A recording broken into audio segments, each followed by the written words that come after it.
There's an article in the New York Times today from the execrable Jessica Valenti. I know it's a word I use too much, execrable, but so many people are just full of it. Again, Jessica Valenti is the author of 6 books on feminism, which makes her just a drag at parties, got to tell you. But she is the author most recently of the memoir Sex Object, which is weird. And she has a piece in the New York Times today called What Feminists Can Do for Boys. Now, this could actually be a 3-word editorial. What feminists could do for boys. Leave them alone. Right? And then we could actually just all move on with our lives, but that's not what Jessica Valenti wants us to do. Jessica Valenti thinks that we should not leave the boys alone. Feminists must teach boys to be feminists. Teach boys not to rape. Teach boys to be little girls, basically. I mean, that's really what this editorial says. So she writes this. One of the many political ironies of our time is that feminism's most powerful cultural moment has coincided with the rise of extreme misogyny. While women protest, run for office, and embrace the movement for gender equality in record numbers, a generation of young, mostly white men are being radicalized into believing that their problems stem from women's progress. Well, no, I don't think that men believe that women in the workplace is a real problem, or women being able to choose what they want to do with their sex lives. I don't think there are a lot of young men who object to that, frankly. I don't think there are a lot of men who are sitting around thinking, man, these women, I wish they'd go back to the kitchen. This is a feminist canard that all of us are sitting here going, yeah, you know what? I wish my wife were barefoot and pregnant in the kitchen. It turns out that my wife can be barefoot, pregnant in the kitchen, and work a full-time job as a doctor. Wow, lots of things happening right there. It turns out she doesn't like wearing slippers. That's not my fault. She wants to wear slippers in the kitchen while cooking, and then I'll help her cook, and then she goes and she is a doctor saving people's lives. That's fine. That's fine. But there's this idea from the feminist left that young men who feel emasculated by the feminist movement, they feel emasculated because they fear women's empowerment. I don't fear women's empowerment. I fear emasculation.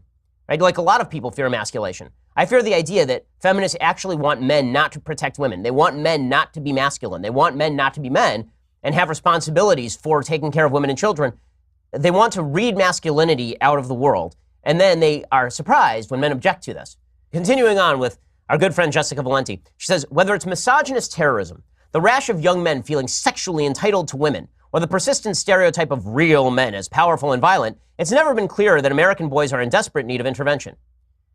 They are in desperate need of intervention because you have robbed them of purpose. As I've said many times, when feminists say things like, teach boys not to rape, I think, a pretty good guy. When I say a pretty good guy, I don't mean I'm nice to people, because, come on, I'm not nice to people. But the reality is that I was a virgin until I was married. I have very high sexual standards for myself, and I did all the way up until the time that I was married. I've been married for 10 years already. I have 2 children under the age of 5. I spend an awful lot of time with them every single day. I take care of them. I provide for them. I protect them. I make sure I know how to protect them. Right? This is the stuff a man should do. When my father was bringing me up, my father never sat me down and said, Ben, don't rape. Because no one has ever said that in the history of humanity. It's like saying to someone, son, don't murder. No one says that. What your father teaches you, what your parents teach you, is to be a good person. And what that means is taking responsibility for others. It's answering the question that is asked by Cain in the book of Genesis. Am I my brother's keeper? And the answer is, you are your brother's keeper, and you are your sister's keeper. And you are taught that you are to protect yourself and your family and your civilization, right? These are the things that make good men. Men who are robbed of purpose become destructive. Men who are robbed of purpose turn that aggression outward. Men who are robbed of purpose tend to hurt others in ways that they are not even thinking about. They tend to treat other people as objects. Now, you want to know why men are treating young women as objects? Because they've not been taught that they are supposed to have responsibility for those women. I don't mean they're supposed to own them. I don't mean they're supposed to control them. I mean, they're taught that they're supposed to protect women. If you're not taught to protect women, if you have a bunch of young men who are never taught that their job is to protect women, and they're taught that instead women are just these things out there, and you treat them as you would treat other things, then you shouldn't be surprised when men treat women as objects, which is a great, great evil. Okay, but feminists get this all wrong. So Valenti says, though feminists have always recognized the anguish that boys face in a patriarchal system. Anguish? We haven't built the same structures of support for boys that we have for girls. If we want to stop young men from being taken in by sexism, that has to change. Well, first you have to define sexism. The feminist left has an unfortunate tendency to define sexism as treating women nicely, like opening a door for a woman, picking up the tab, saying that a woman looks pretty today. These are terrible, terrible sins. And one of feminism's biggest successes, according to Valenti, was creating an alternative culture for girls and women seeking respite from mainstream constraints. Girls worried about unrealistic beauty standards, for example, can turn to the body positivity movement. Those of us who find traditional media's treatment of women unappealing can read feminist blogs and magazines. Female college students who have critical questions about how gender shapes their lives can take women's studies classes. all of these things make women less happy. I mean, all of these things, all of the idea that women get happier by taking women's studies classes. I've never seen unhappier groups of people than women who takes women's studies classes. Seriously, that is not a happy group of people as a general rule. Just saying, okay? Also, let's be clear about the unrealistic body image standards. You know who buys women's magazines? Women, not men. Men are not making those magazines. Men are not buying those magazines. You know who runs the makeup industry, billions and billions of dollars? It ain't men. Men don't care. Ask your boyfriend or your husband, ladies, ask your boyfriend or your husband next time you spend $100 on getting your nails done. They will not even notice. Men don't even care. Men don't notice. Okay, this is women judging other women. Dirty little secret. Women judge other women a lot more than men judge women. Really. Okay, but Jessica Valenti says all men, from social media campaigns to after-school equality clubs, feminism has birthed dozens of online and real-life spaces where girls can find alternatives to the sexist status quo. But boys and young men who are struggling have no equivalent culture. As Sarah Rich recently wrote in The Atlantic, while society is chipping away at giving girls broader access to life possibilities, it isn't presenting boys with a full continuum of how they can be in the world. This gap has made boys susceptible to misogynist hucksters peddling get manly quick platitudes in dangerous online extremist communities. Who does she use as her example? Jordan Peterson, of course. My friend Jordan Peterson. He's the example of toxic masculinity. A guy who is married, who has kids, who doesn't regularly get into fights or rape people. He is a guy whose main takeaway, his literal main takeaway to boys is clean up your room. That's literally his takeaway. He's toxic masculinity. Why? Well, because he does not call students by their preferred pronouns. And he says that men are in charge because they're better suited for it. Okay, he has never said that. What he has said is that there are hierarchies of competence in virtually every area of life, and that in a free system, those hierarchies are not going to be evenly distributed in any area. In some areas, women will do better. In some areas, men will do better. This is absolutely true on every level. It's always been true. In a free country, there will be hierarchies of competence because there are in every area of life. There are hierarchies of competence in basketball. I fail at that hierarchy of competence. That is not because of racism or sexism. Some of Mr. Peterson's other claims, Valenti says, include the idea that sexual harassment wouldn't be such a problem if women didn't wear makeup to work. He has never said that. And that enforced monogamy would stop young men from committing mass murder. He has never said that either. Again, we covered this on the show a few weeks ago. Absolutely idiotic. What he actually said is that a system that encourages monogamy is going to end up with an more evenly distributed sexual distribution of partners than a system where a few men get a lot of women, for example. But he doesn't say the government should force women to get married to a man and men should, he doesn't say any of that stuff. It's just made up. Online misogynist communities offer similarly dangerous advice to young men distressed over sexual rejection. Instead of teaching them, says Jessica Valenti, that their value has nothing to do with their sexual experience or that they are simply not entitled to sexual attention no matter how badly they want it, incel forums tell boys that the real problem is women's freedom. If women didn't have a choice, they say, any man could have sex with whomever he liked. Okay, well, I myself have critiqued the incel community exactly this way, saying that if you actually want to get a woman, perhaps you ought to act better. Perhaps you ought to aim for marriage and commitment and responsibility rather than just aiming for random sex. But the feminist movement doesn't agree with that because they think that marriage and responsibility are impediments to freedom. I think that they are the greatest indicator that you have a societal basis for freedom.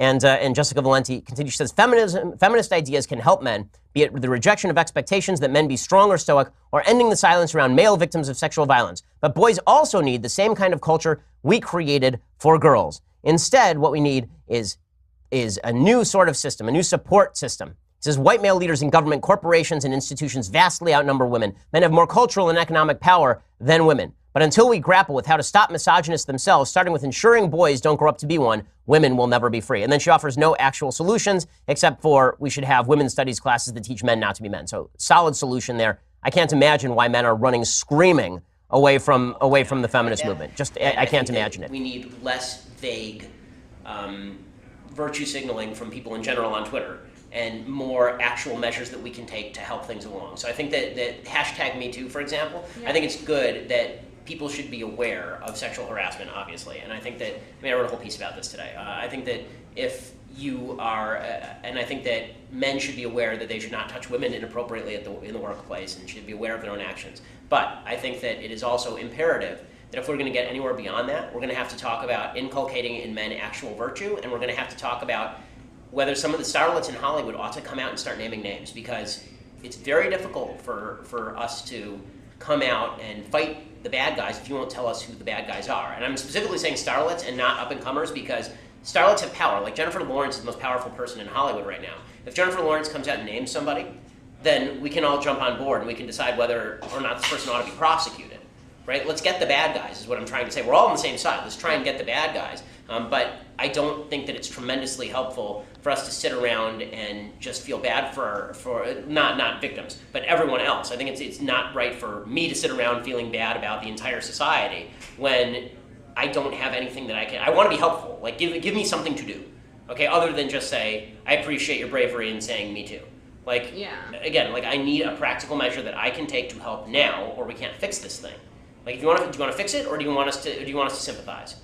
Like, sympathy's great, but if that's what you want, we can do sympathy all day long, and it's not going to fix anything. There are right now young people in Hollywood who are being sexually exploited. There are right now young people all across America in businesses who are being sexually exploited. This is happening a lot of places. I need names. I need standards. I need lawsuits. I need to know what are the standards that we can tell men not to do. Right? I think that was one of the questions that was asked right there. Right? It was one of the guys saying, okay, if I say a woman's beautiful, is this now sexual harassment? I need to know that. That's the thing we should talk about. But we're not talking about any of that. Instead, we're doing a woman tells her story and we all cheer like it's an AA meeting, and that's fine. But that's not actually going to accomplish the goal of stopping sexual harassment and sexual assault, which is what I care about. I mean, do you think it's like a good starting point? Because I think a big barrier to combating sexual assault is getting people to talk about it and getting women to come forward with their stories. So I think that women have been coming forward with their stories for quite a while now. I don't think this is anything groundbreaking. I think that there's a lot of it in like a week, but I don't think that this is anything new. I mean, we've been talking about rape culture on campuses for years at this point, right? We've been talking about rape culture more broadly in the United States for years. We've had tons of, yes, all women. I mean, this is not the first hashtag even that's been associated with this. So I don't think hashtag campaigns are particularly valuable, and I don't think that awareness raising is valuable beyond just the general, okay, maybe I'll think twice before I give a person at the office a hug. Yeah. Right? Like beyond that, it's hard to think like what rapist is going to be, put off by this. Would Harvey Weinstein be put off by this? Harvey Weinstein is making movies about why rape is bad, right? Like, like if somebody's a real sexual harasser, are they going to be put off by the Me Too campaign?